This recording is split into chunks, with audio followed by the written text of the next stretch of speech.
എല്ലാവർക്കും നമസ്കാരം. ഇന്ന് പത്രവിശേഷത്തിന് മുമ്പായിട്ട് കഴിഞ്ഞ ഒരാഴ്ചയല്ല ഒരു 4 ദിവസമായി നമ്മുടെ മീഡിയയിലൊക്കെ ചർച്ചാ വിഷയമായത് നിങ്ങൾക്കറിയാലോ. നമ്മുടെ മുഖ്യമന്ത്രി പിണറായി വിജയൻ ശിവഗിരിയിൽ പോയി നടത്തിയ ഒരു പ്രസംഗം. ശ്രീനാരായണ ഗുരു സനാതന ധർമ്മിയല്ല, അല്ലെങ്കിൽ സനാതന ധർമ്മവുമായിട്ട് ശ്രീനാരായണ ഗുരുദേവന് ഒരു ബന്ധവുമില്ല.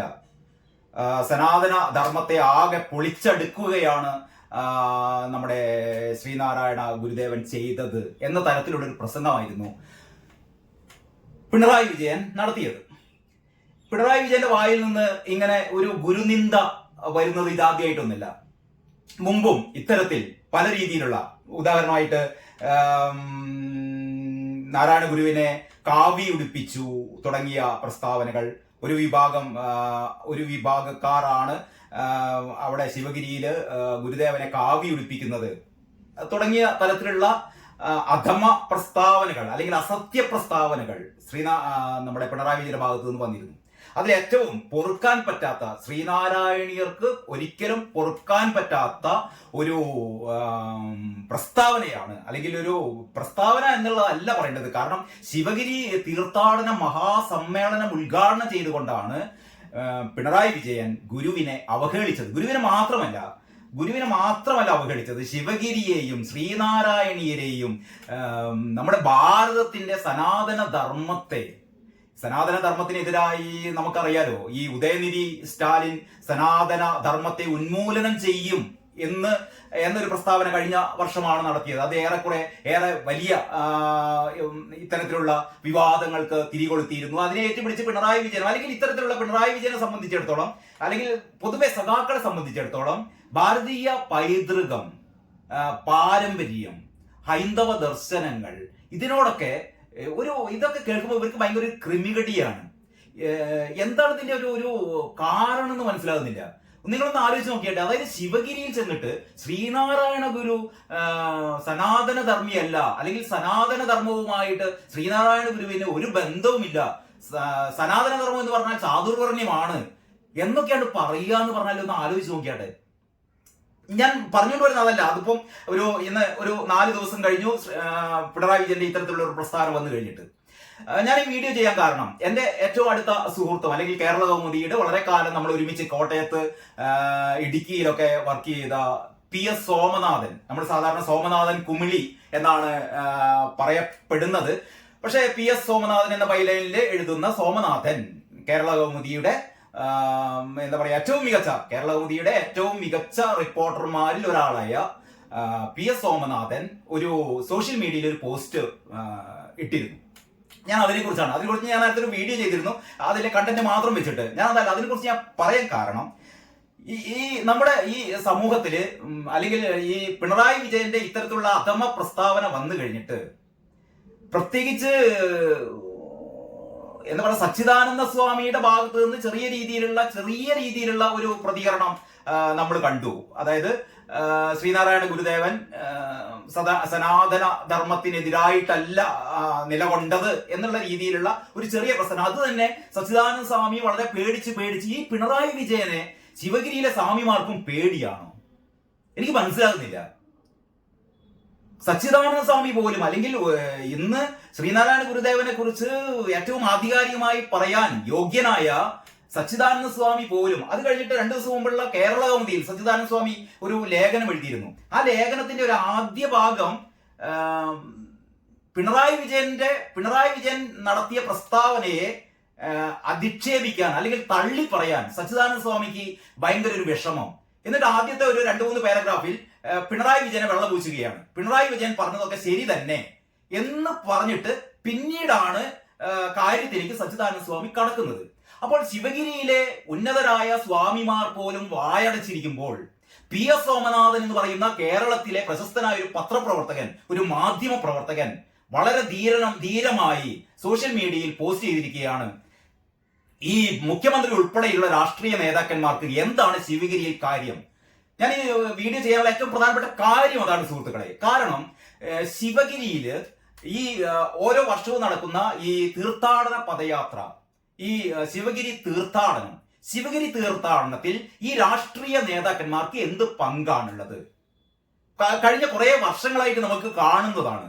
വിവിധ രാഷ്ട്രീയ കക്ഷികൾ, ഇപ്പൊ ഭരിക്കുന്ന രാഷ്ട്രീയ കക്ഷിയുടെ മുഖ്യമന്ത്രിയെയോ അല്ലെങ്കിൽ അത് കഴിഞ്ഞിട്ടുള്ള പ്രതിപക്ഷ നേതാവിനെയോ ഒക്കെ ഈ മഹാസമ്മേളനങ്ങളും അതിനോടനുബന്ധിച്ചുള്ള വിവിധ സമ്മേളനങ്ങളുടെയും മുഖ്യ അതിഥികളായിട്ട് ഇവിടെ വരുന്നത്, ഞാൻ സഖാക്കന്മാരെ മാത്രമല്ല കുറ്റപ്പെടുത്തുന്നത്, വിവിധ രാഷ്ട്രീയ കക്ഷികളിലെ സോമനാഥൻ എഴുതിയ പോലെ അജ്ഞരായ എന്ന് പറഞ്ഞാൽ ഈ തീർത്ഥാടനത്തെ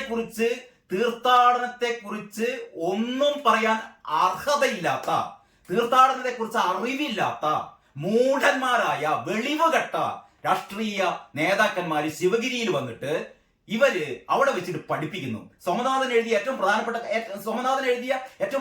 3-4 പോയിന്റ് ഇട്ടോ. അതിൽ ഏറ്റവും പ്രധാനപ്പെട്ട പോയിന്റ് സോമനാഥൻ പറയുന്നത് എന്താന്ന് വെച്ചാല്, ഒന്ന്, ശിവഗിരിയില് തീർത്ഥാടനത്തിന് അല്ലെങ്കിൽ ഈ തീർത്ഥാടന പദയാത്രയിൽ പങ്കെടുക്കുന്നത് ആരൊക്കെയാണ്? ഏറ്റവും പ്രധാനപ്പെട്ട ഈഴവര് മാത്രമാണ്. ശ്രീനാരായണ ഗുരുദേവനെ ലോക ഗുരുവായിട്ട്, വിശ്വഗുരുവായിട്ട് കാണേണ്ട ശ്രീനാരായണ ഗുരുദേവനെ അവസാനം കേരളത്തിൽ സംഭവിച്ചത് എന്താണ്? ശ്രീനാരായണ ഗുരുദേവനെ ഈഴവരുടെ മാത്രം ഒരു ഗുരുവായി, ഈഴവരുടെ മാത്രം ഒരു ഈശ്വരീയ ഭാവത്തിലുള്ള ഒരു ആരാധനാ പാത്രമായി മാറിയിരിക്കുകയും ബാക്കിയുള്ള ആൾക്കാർ മുഴുവനും ഇത്തരത്തിൽപ്പെട്ട പ്രത്യേക ചടങ്ങുകളിൽ വന്നിട്ട് ഇവരിങ്ങനെ ഈ ശ്രീനാരായണ ഗുരുദേവനെ കുറിച്ച് ഇവർക്ക് തോന്നിയ അധമങ്ങളായ ചിന്താഗതികൾ, ശ്രീനാരായണ ഗുരുവിന്റെ ഒരു ജാതി, ഒരു മതം, ഒരു ദൈവം, അത് മാത്രം മനസ്സിലാക്കിയാൽ മതി. നമ്മൾ ശ്രീനാരായണ ഗുരുദേവന്റെ ഏറ്റവും സിമ്പിളായ എന്ന് പറഞ്ഞുകൂടാ, ഏറ്റവും സങ്കീർണമായ എന്ന് തന്നെ പറയേണ്ടിയിരിക്കുന്നു, ഒരു ജാതി, ഒരു മതം, ഒരു ദൈവം, മനുഷ്യന്. ഒരു പക്ഷേ എനിക്ക് തോന്നുന്നു കേരളത്തിൽ ഇതിനെപ്പറ്റി പറയാത്ത ആരും ഉണ്ടായിരിക്കില്ല. ഏത് പ്രസംഗവേദികളിലും ഒരു ഉളുപ്പും ചളിപ്പും ഇല്ലാതെ നമ്മുടെ നേതാക്കന്മാരൊക്കെ ഒരു ജാതി, ഒരു മതം, ഒരു ദൈവം, ഗുരുദേവന്റെ ദർശനമാണ്, എല്ലാവരും പാലിക്കേണ്ടതാണ്, ഇതിനു വേണ്ടി നമ്മൾ പരിശ്രമിക്കേണ്ടതാണ്, ഒരു ജാതി, ഒരു മതം, ഒരു ദൈവം. ഞാനത് ചോദിക്കട്ടെ, ഈ ഭാരതീയ സനാതന ധർമ്മത്തിന്റെ ഏറ്റവും പ്രകടമായ, അതിന്റെ കാച്ചി കുറിക്കിയ ഒരു രൂപമാണ് ഒരു ജാതി, ഒരു മതം, ഒരു ദൈവം എന്നുള്ളത്. ശ്രീനാരായണ ഗുരുദേവൻ പോലും പറഞ്ഞിട്ടുണ്ട്, ഇതിന്റെ ആന്തരാർത്ഥം എന്ന് പറയുന്നത്, അല്ലെങ്കിൽ ഇതുകൊണ്ട് ധ്വനിപ്പിക്കുന്നത് ഒരു ജാതി, ഒരു മതം, ഒരു ദൈവം എന്നുള്ളത് ഭാരതീയ ഈ നമ്മുടെ സനാതന ധർമ്മത്തിന്റെ ആകത്തുകയാണിത്. നമ്മൾ ദൈവദശകം ചൊല്ലാറുണ്ട് അല്ലെ? ദൈവദശകം ഗുരുദേവന്റെ കൃതികളിൽ വെച്ചിട്ട് ഏറ്റവും ലളിതമായ വിദ്യാർത്ഥികൾക്ക്, കുട്ടികൾക്ക് ചൊല്ലാൻ വേണ്ടിയിട്ട് ഗുരുദേവൻ എഴുതി കൊടുത്ത പ്രാർത്ഥനാഗീതമാണ് ദൈവദശകം. ഈ ദൈവദശകം എന്ന് പറയുന്നത് സനാതന ധർമ്മത്തിന്റെ അല്ലെങ്കിൽ നമ്മുടെ വേദങ്ങളുടെയും ഉപനിഷത്തുകളുടെയും ഒക്കെ ഒരു സംക്ഷിപ്ത രൂപമാണ്, ഏറ്റവും ലളിതമായ രൂപമാണ് ദൈവദശകം എന്ന് പറയുന്നത്. അപ്പൊ ഗുരുദേവൻ എഴുതിയ 60-66ഓളം കൃതികളില് അതിൽ ഏതാണ്ട് ഒരു 50 കൃതികളും ഹൈന്ദവ ദേവന്മാരെ പ്രകീർത്തിച്ചു കൊണ്ടുള്ള കവിതകളാണ്, കാവ്യങ്ങളാണ് ഗുരുദേവൻ രചിച്ചത്. ഈ ഗുരുദേവന്റെ ആത്മോപദേശ ശതകമാവട്ടെ, ദൈവദശകം ഈ ചൊല്ലാറുണ്ട് ആളുകൾ. അതിന്റെ അർത്ഥം മനസ്സിലാക്കിയിട്ടില്ല എങ്കിൽ കൂടി പൊതുവെ എല്ലാവരും ചൊല്ലുന്ന വൈകുന്നേരങ്ങളിൽ പല ഈഴവ ഭവനങ്ങളിലും, ഈഴവ ഭവനം ഞാൻ പ്രത്യേകിച്ച് പറയാൻ കാരണം, ശ്രീനാരായണ ഗുരുദേവനെ ഇപ്പോഴും ഒരു പ്രത്യേക മതവിഭാഗത്തിന്റെ, ഒരു പ്രത്യേക ജാതിയുടെ കള്ളിയിൽ ഒതുക്കിയിരിക്കുകയാണ്. ഈ കള്ളിയിൽ ഒതുക്കിയിരിക്കുമ്പോ ഇത് ഈ ഒരു വിഭാഗത്തിന്റെ കുറ്റമല്ല. ശ്രീനാരായണ ഗുരുദേവനെ ലോകമെങ്ങും ഞാൻ നേരത്തെ പറഞ്ഞ പോലെ വിശ്വഗുരുവായി കണക്കാക്കേണ്ടിയിരുന്ന ഗുരുദേവന്റെ വെളിച്ചം കണ്ടത് ഇവിടുത്തെ ഒരു വിഭാഗം മാത്രമാണ്. ഇവിടുത്തെ ഈഴവ വിഭാഗം മാത്രമാണ് ഗുരുദേവനെ മനസ്സിലാക്കിയതും ഗുരുദേവന്റെ ഈശ്വരീയ സങ്കല്പത്തെ കുറിച്ച് മനസ്സിലാക്കിയതും. ഈ പിണറായി വിജയൻ കഴിഞ്ഞ ദിവസം ശിവഗിരിയിൽ വന്ന് സംസാരിച്ചതും സാമൂഹ്യ പരിഷ്കർത്താവ് ശ്രീനാരായണ ഗുരുദേവൻ ഒരു സാമൂഹ്യ പരിഷ്കർത്താവ്. പച്ച മടലെടുത്ത് തല്ലേണ്ടതാണ് ഇങ്ങനെ പറയുന്ന ആളുകളെ. ശ്രീനാരായണ ഗുരുദേവനെ സാമൂഹ്യ പരിഷ്കർത്താവ് എന്ന രീതിയിൽ ചെറുതാക്കി ഒരു എളുപ്പമില്ലാതെ ശിവഗിരി തീർത്ഥാടന കാലത്ത് വന്നിട്ട് ശ്രീനാരായണ ഗുരുദേവന്റെ ഈശ്വരീയ സങ്കല്പം മനസ്സിലുള്ള, അല്ലെങ്കിൽ ഈശ്വരനായി അവതാര പുരുഷനായി ശ്രീനാരായണ ഗുരുവിനെ കാണുന്ന ലക്ഷോപലക്ഷം വരുന്ന ഈ തീർത്ഥാടകർക്ക് മുന്നിൽ ഉളുപ്പുമില്ലാതെ പിണറായി വിജയൻ പ്രസംഗിക്കുകയാണ് സാമൂഹ്യ പരിഷ്കർത്താവായ ശ്രീനാരായണ ഗുരുദേവൻ.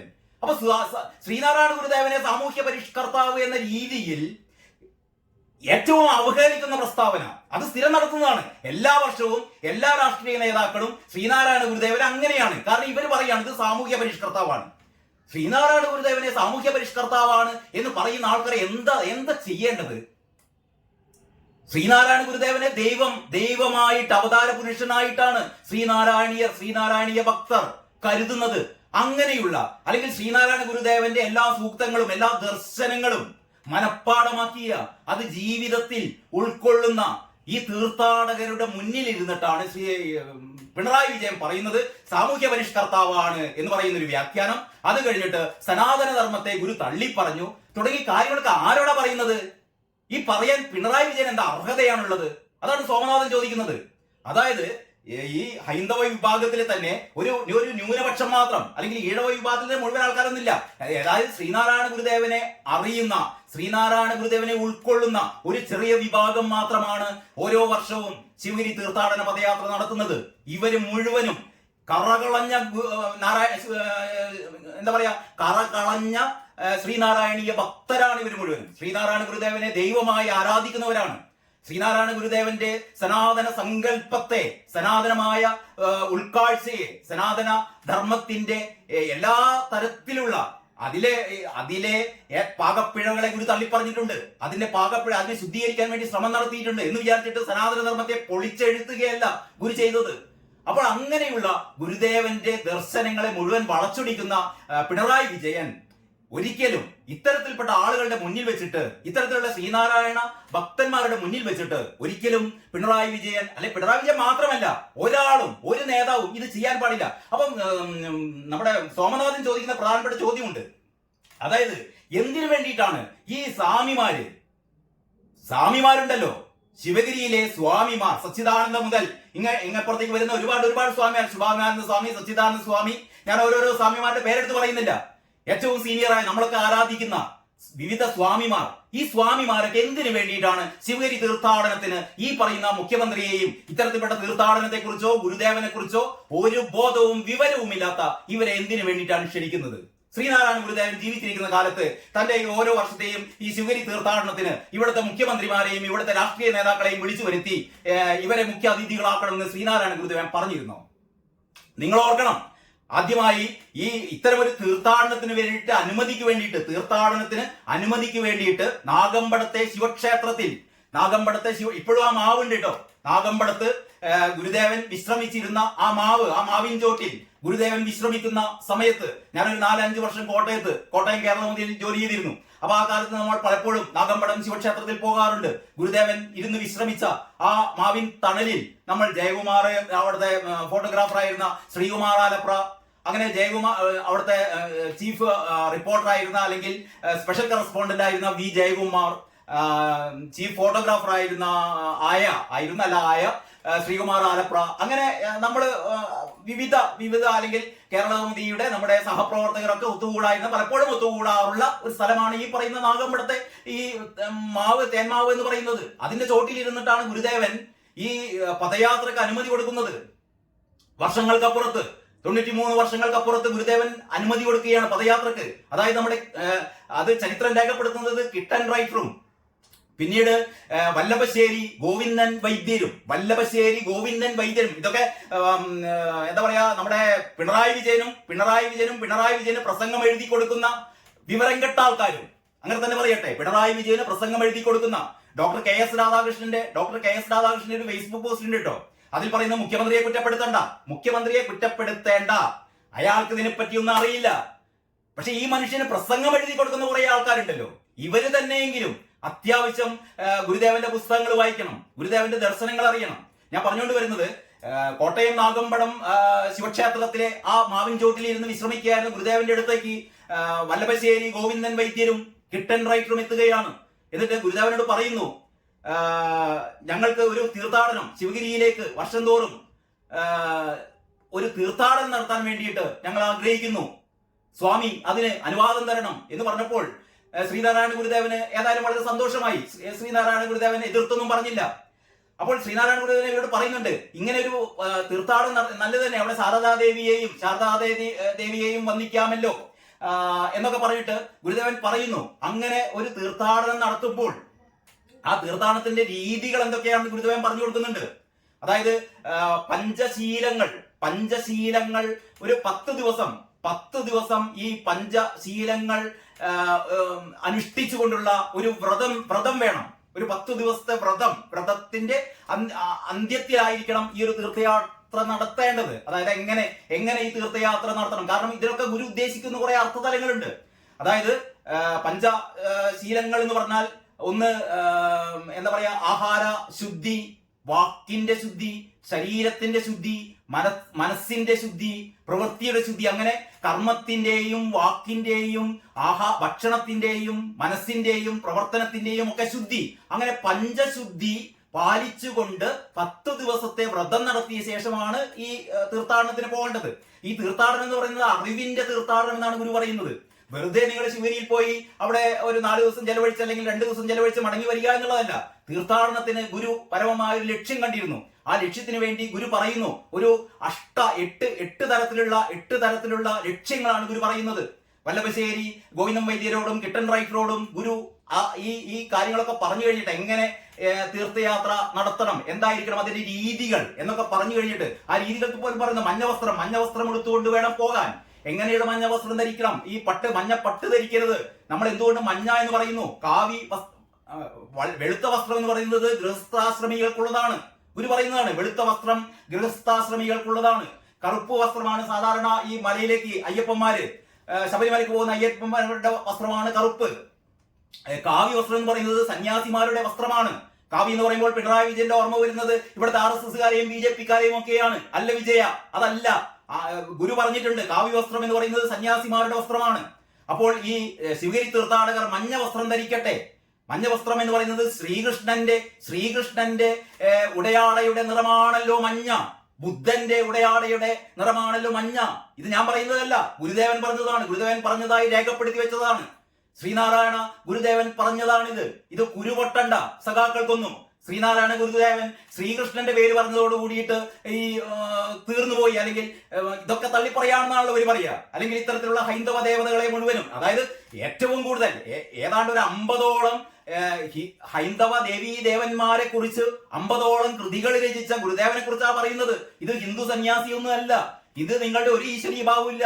ഗുരുദേവൻ എന്ന് പറയുന്നത് സാമൂഹ്യ പരിഷ്കർത്താവാണ്. ഗുരുദേവൻ ഇൻക്ലാബ് വിളിച്ച് ജാഥ നടത്തിയ പോലെയാണ് ഇവർ പറയുന്നത്. പിണറായി വിജയനും ഈ അധമക്കൂട്ടങ്ങളും പറയുന്നത്. അപ്പൊ ഗുരുദേവൻ ഇവരോട് പറഞ്ഞു ഈ മഞ്ഞ വസ്ത്രം ധരിച്ച് വേണം പോകാൻ. ഈ മഞ്ഞ എങ്ങനെ ധരിക്കണം? പട്ടു വസ്ത്രം വേണ്ട. ശ്രീകൃഷ്ണന്റെ ഉടയാട പോലെ മഞ്ഞ നിറത്തിലുള്ള വസ്ത്രം, ബുദ്ധന്റെ ഉടയാട പോലെ മഞ്ഞ നിറത്തിലുള്ള വസ്ത്രം. അത് സാധാരണ വെള്ള വസ്ത്രം നിങ്ങൾ മഞ്ഞൾ വെള്ളത്തിൽ മുക്കി അത് മഞ്ഞയാക്കണം. നിങ്ങൾ തീർത്ഥാടനത്തിന് പോയി കഴിഞ്ഞിട്ട് അത് വീണ്ടും അലക്കി കഴിഞ്ഞാൽ വീണ്ടും വെള്ള വസ്ത്രമാകും. നിങ്ങൾക്ക് അത് ധരിച്ച് സാധാരണ പോലെ പോകാം. എന്ന് പറഞ്ഞാൽ അധിക ചെലവ് വേണ്ട, ധനം പാഴാക്കരുത്. അക്കാലത്ത് ഗുരുദേവൻ പറഞ്ഞൊരു 3 രൂപയുണ്ടെങ്കിൽ കോട്ടയത്ത് നിന്ന് നിങ്ങൾക്ക് ശിവഗിരിയിൽ പോയി തീർത്ഥാടനം കഴിഞ്ഞ് മടങ്ങി വന്നാലും 2 ചക്രം ബാക്കിയുണ്ടല്ലോ എന്ന് ഈ കിട്ടൻ റൈറ്ററോടും വല്ലഭശ്ശേരി ഗോവിന്ദൻ വൈദ്യരോടും ഗുരുദേവൻ പറഞ്ഞതായും ഈ രേഖകളുണ്ട്. അപ്പോൾ ഇങ്ങനെയൊക്കെ പറഞ്ഞു കഴിഞ്ഞിട്ട് അവസാനം ഗുരുദേവൻ തന്നെ ഇവരോട് പറയാണ് തീർത്ഥാടനത്തിന് ഒരു ലക്ഷ്യം വേണ്ടേ? ശിവഗിരി തീർത്ഥാടനത്തിന് ഒരു ലക്ഷ്യം വേണ്ടേ? എന്താണ് ലക്ഷ്യം? അതായത് അവിടെ ചെല്ലുന്നത് എന്തിനു വേണ്ടിയിട്ടാണ്? കൂടുതൽ അറിവുണ്ടാവാൻ വേണ്ടിയിട്ടാണ്. എന്തിനൊക്കെയാണ് അറിവുണ്ടാവേണ്ടത്? നിങ്ങളുടെ വിദ്യാഭ്യാസം, കൃഷി, കച്ചവടം, കൈത്തൊഴിൽ, ഈശ്വരീയ ചിന്ത, ശാസ്ത്ര സാങ്കേതിക പുരോഗതി, അങ്ങനെ തുടങ്ങിയ വിവിധ വിഷയങ്ങളിൽ അഗാധമായ അറിവുണ്ടാവണം. അപ്പൊ ഇതിനു വേണ്ടിയിട്ട് ഇത്തരത്തിലുള്ള ഗഹനമായ വിഷയങ്ങളെക്കുറിച്ച്, വിദ്യാഭ്യാസത്തെക്കുറിച്ച്, ശുചിത്വത്തെക്കുറിച്ച്, ഈശ്വരീയ ചിന്തയെക്കുറിച്ച്, കച്ചവടത്തെക്കുറിച്ച്, കൈത്തൊഴിലിനെ കുറിച്ച്, ശാസ്ത്ര സാങ്കേതിക വിദ്യയെക്കുറിച്ച്, ഇതിനെക്കുറിച്ചൊക്കെ ഈ തീർത്ഥാടന കാലത്ത് അതിലറിവുള്ളവരെ വിളിച്ച് പ്രഭാഷണം നടത്തിക്കണം, പ്രസംഗിപ്പിക്കണം. അത് തീർത്ഥാടകർ കേൾക്കണം. അങ്ങനെ ഓരോ തീർത്ഥാടനം കഴിയുമ്പോഴും ഈ തീർത്ഥാടനത്തിൽ പങ്കെടുത്തുകൊണ്ട് ഇത്തരത്തിലുള്ള മഹത് വ്യക്തികളുടെ പ്രഭാഷണങ്ങൾ കേട്ടിട്ട് കൂടുതൽ അറിവുള്ളവരായി തീരണം. ഇതായിരുന്നു ഗുരുദേവൻ ഉദ്ദേശിച്ചത്. അതല്ലാതെ അവിടെ കയറിങ്ങാണ്ട് പിണറായി വിജയനെയും അല്ലെങ്കിൽ പ്രതിപക്ഷ നേതാവിനെയും അല്ലെങ്കിൽ മറ്റ് രാഷ്ട്രീയ പാർട്ടികളുടെ നേതാക്കന്മാരെയും വിളിച്ചു വരുത്തി ഇവരുടെ വായിലുള്ളത്, ഇവരുടെ വിവരമില്ലായ്മ ഈ പറയുന്ന ശ്രീനാരായണീയ ഭക്തന്മാർക്ക് മുന്നിൽ പ്രകടിപ്പിക്കാനുള്ള വേദിയല്ല ഈ ഇത്തരത്തിലുള്ള തീർത്ഥാടന പദയാത്രയും തീർത്ഥാടന മഹാസമ്മേളനവും ഒന്നും. ഇതൊന്നും അറിയാത്തവരല്ല ഇവിടുത്തെ സന്യാസിമാര്, ശിവഗിരി മഠത്തിലെ സന്യാസിമാര് ഇതൊന്നും അറിയാത്തവരല്ല. സച്ചിദാനന്ദ സ്വാമി ആണെങ്കിലും ശുഭാകാനന്ദ സ്വാമി ആണെങ്കിലും ഇതൊന്നും അറിയാത്തവരല്ല. പക്ഷെ ഇവരെന്തിനാണ് പിണറായി വിജയനെ പേടിച്ചിരിക്കുന്നത്? എന്നിട്ട് സ്വാമിനാഥൻ പറയുന്നു, യഥാർത്ഥത്തിൽ പിണറായി കൂട്ടൻ ചെയ്യേണ്ടത് എന്താണെന്നറിയോ? നിങ്ങൾ ഈ മതേതരത്വം, ഈ ഒരു ജാതി ഒരു മതം ഒരു ദൈവം എന്നുള്ള ഗുരുദേവന്റെ വാചകം മനസ്സിൽ സൂക്ഷിക്കുന്ന, അതനുസരിച്ച് ജീവിക്കുന്ന മനുഷ്യന്മാരോട് അവരുടെ മുന്നിൽ വന്നിട്ട് നിങ്ങൾ മതേതരത്വം പറയുന്നു വേണ്ട. അവർക്കറിയാം, അവർക്ക് ആ മതേതരത്വം അറിയാം, അവർക്ക് സനാതന ധർമ്മത്തെ കുറിച്ച് അവർക്ക് കൃത്യമായിട്ട് അറിയാം. നിങ്ങൾ പറയേണ്ടത് ആരോടാണെന്നറിയോ? ശിവഗിരിക്ക് പുറത്തുള്ള മറ്റുള്ളവരോട്. ഒരിക്കലും ഇത്തരത്തിലുള്ള തീർത്ഥാടന പദയാത്രയിൽ മറ്റ് ജാതിക്കാർ, മറ്റു വിഭാഗക്കാർ, മറ്റു മതസ്ഥർ ഒന്നും പങ്കെടുക്കുന്നില്ല. ശ്രീനാരായണ ഗുരുദേവന്റെ ആത്മീയ ഗുരുവാണ്, അല്ലെങ്കിൽ ലോക ഗുരുവാണ് എന്നൊക്കെ പറയുമ്പോൾ തീർച്ചയായും ഇതിൽ പങ്കെടുക്കേണ്ടത് ആരൊക്കെയാണ്? വെറും ഈഴവർ മാത്രമാണോ പങ്കെടുക്കേണ്ടത്? നിങ്ങൾ മതേതരം പറയുന്നു, ശ്രീനാരായണ ഗുരുദേവൻ മതേതരനാണ്, ശ്രീനാരായണ ഗുരുദേവന്റെ ദർശനങ്ങളൊക്കെ മതേതര ദർശനങ്ങളാണെന്ന് പറയുമ്പോൾ ഈ തീർത്ഥാടന പദയാത്രയിൽ ഈ പറയുന്ന വിവിധ മതസ്ഥർ പങ്കെടുക്കേണ്ടതല്ലേ? പിണറായി വിജയൻ ശ്രമിക്കേണ്ടത് മറ്റു മതസ്ഥരെ, ഇസ്ലാം വിഭാഗക്കാരെ, അല്ലെങ്കിൽ ക്രൈസ്തവ വിഭാഗക്കാരെ, അല്ലെങ്കിൽ മറ്റ് സവർണ വിഭാഗക്കാരെ, ഇവരൊക്കെ ഈ ശിവഗിരിയിലേക്ക് തീർത്ഥാടന പദയാത്ര നയിക്കാൻ പറ. അങ്ങനെയല്ലേ ചെയ്യേണ്ടത്. അതല്ലാതെ ശ്രീനാരായണ ഗുരുദേവനെ മനസ്സിൽ വെച്ച് ആരാധിക്കുന്ന, ശ്രീനാരായണ ഗുരുദേവനെ ദൈവമായി ആരാധിക്കുന്നതിന്റെ മുന്നിൽ വന്ന് നിന്നിട്ട് അവരോട് ഈ അസഭ്യ പ്രസ്താവനകൾ നടത്തുകയാണോ പിണറായി വിജയൻ ചെയ്യേണ്ടത്? സാധാരണ നമ്മുടെ നാട്ടിലൊക്കെ ഈ കടപ്പുറത്തേക്ക് പൂഴിയടിക്കരുതെന്ന് പറയാറുണ്ട്. ഈ പരിപാടിയാണ് പിണറായി വിജയൻ ചെയ്തത്. കടപ്പുറത്തേക്കാരും പൂഴിയടിക്കേണ്ട കാര്യമൊന്നുമില്ല. ശിവഗിരിയിൽ പോയിട്ട് ശിവഗിരിയിൽ ശ്രീനാരായണ ഗുരുദേവന്റെ വിചാരധാരകളെ മുഴുവനും, അല്ലെങ്കിൽ ശ്രീനാരായണ ഗുരുദേവന്റെ ദർശനങ്ങളെ മുഴുവനും മനസ്സിൽ വെച്ച് ആരാധിക്കുന്ന മനുഷ്യരുടെ മുഖത്ത് നോക്കി നിങ്ങൾ മതേതരത്വം പഠിപ്പിക്കേണ്ട. മതേതരത്വം പഠിപ്പിക്കേണ്ടത് ഇവിടുത്തെ മറ്റു ചില ആളുകളെയാണ്. അപ്പോൾ യഥാർത്ഥത്തിൽ ഈ അടുത്ത ശിവഗിരി തീർത്ഥാടന കാലത്തെങ്കിലും പിണറായി വിജയനും മറ്റ് രാഷ്ട്രീയ നേതാക്കന്മാരും ചെയ്യേണ്ടത്, നിങ്ങൾ ഈ തീർത്ഥാടനത്തിലേക്ക് മറ്റു മതവിഭാഗക്കാരെ നിങ്ങൾ പങ്കെടുപ്പിക്കാൻ ശ്രമിക്കൂ. അപ്പോഴേ ഒരു ജാതി ഒരു മതം ഒരു ദൈവം എന്നുള്ളതിന്റെ അർത്ഥവാക്യം നിങ്ങൾക്ക് മനസ്സിലാവൂ. അതിന്റെ ആന്തരികമായ അർത്ഥം, അതിന്റെ ജീവസുറ്റ അർത്ഥം നിങ്ങൾക്ക് മനസ്സിലാവൂ. അപ്പൊ ഇത്തരത്തിലുള്ള കാര്യങ്ങളൊക്കെയാണ് സോമനാഥൻ തന്റെ ഒരു ഫേസ്ബുക്ക് കുറിപ്പല്ല, അദ്ദേഹം ഈ വാട്സപ്പ് മെസ്സേജായി അയച്ചുകൊണ്ടിരിക്കുന്നത് ഇതാണ്. സോമനാഥൻ ഇത് മാത്രമല്ല, ഇതിനു മുമ്പും ഗുരുദേവന്റെ ചില കവിതാ ശകലങ്ങൾ തെറ്റായി ചില പുസ്തകങ്ങളിലൊക്കെ അച്ചടിച്ചതിനെതിരെ ഇവിടെ ഏറ്റവും കൂടുതൽ നിയമ പോരാട്ടം നടത്തിയത് PS സോമനാഥനാണ്. അപ്പൊ ഞാൻ പറഞ്ഞുകൊണ്ടുവരുന്നത്, ഒരു മാധ്യമ പ്രവർത്തകനായ, കേവലം ഏറ്റവും പ്രഗത്ഭനായ ഒരു മാധ്യമ പ്രവർത്തകന് ഇത്തരത്തിലുള്ള കാര്യങ്ങളൊക്കെ കേൾക്കുമ്പോൾ അദ്ദേഹത്തിന്റെ മനസ്സ് നീറും, മനസ്സ് നോവും. പക്ഷെ ഇവിടുത്തെ സാംസ്കാരിക നേതാക്കൾ, നമ്മുടെ കേരളത്തിലെ സാംസ്കാരിക നായകർ എന്നൊക്കെ പറയുന്ന കുറെ വായിൽ പളവും തിരിയിരിക്കുന്ന കുറെ അവിശുദ്ധ ജന്മങ്ങളുണ്ട്. അവരൊന്നും മിണ്ടുന്നില്ല. ഈ പറയുന്ന സ്വാമിമാരെ മാത്രമല്ല കുറ്റപ്പെടുത്തുന്നത്.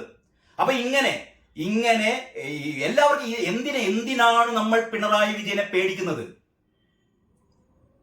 ഇതാണ് എനിക്ക് മനസ്സിലാവാത്തത്. ഒരുപക്ഷെ എതിർ രാഷ്ട്രീയ പാർട്ടിക്കാരെയൊക്കെ, അല്ലെങ്കിൽ എതിരഭിപ്രായം പ്രകടിപ്പിക്കുന്നവരെ, നമ്മളൊക്കെ കോളേജിൽ പഠിക്കുന്ന കാലത്ത്, SFIയിലൊക്കെ പ്രവർത്തിക്കുന്ന കാലത്ത്, അന്നൊക്കെ നമ്മളെ ആവേശം കൊള്ളിച്ചത് അപരന്റെ വാക്കുകൾ സംഗീതം പോലെ കേൾക്കുന്ന ഒരു ലോകത്തിന് വേണ്ടിയിട്ടുള്ള ഒരു പരിശ്രമമാണ് സഖാക്കൾ നടത്തുന്നതായിരുന്നു. അപരന്റെ വാക്കുകൾ സംഗീതം പോലെ ആസ്വദിക്കുന്ന ഒരു കാലം, അതിനു വേണ്ടിയിട്ടായിരുന്നു അങ്ങനെ ഒരു വിപ്ലവകാലം. ഇന്നതല്ലല്ലോ. ഇന്ന് അപരന്റെ വാക്കുകൾ സംഗീതം പോലെ ആസ്വദിക്കുകയല്ല, അവരെന്നെ എങ്ങനെ വെട്ടി നുറുക്കാം, അവരെന്നെ എങ്ങനെ 51 വെട്ടി കൊല്ലാം, TP ചന്ദ്രശേഖരനെ കൊന്ന പോലെ, അല്ലെങ്കിൽ കൃപേഷിനെ കൊന്ന പോലെ, ശരത് ലാലിനെ കൊന്ന പോലെ, ഷുഹൈബിനെ കൊന്ന പോലെ, അരിയൽ ഷുക്കൂറിനെ കൊന്ന പോലെ, എങ്ങനെ അപരന്മാരെ, എതിർ ശബ്ദം പുറപ്പെടുവിക്കുന്നവരെ എങ്ങനെ വകവരുത്താം എന്നാണ് CPMകാർ ആലോചിച്ചുകൊണ്ടിരിക്കുന്നത്. അതിന്റെ വക്താവാണ്, അതിന്റെ പ്രയോക്താവാണ് പിണറായി വിജയൻ. ശ്രീനാരായണ ഗുരു പറഞ്ഞത് മറ്റു മനുഷ്യരെ സ്നേഹിക്കാനാണ്. ഒരു ജാതി ഒരു മതം ഒരു ദൈവം മനുഷ്യനും.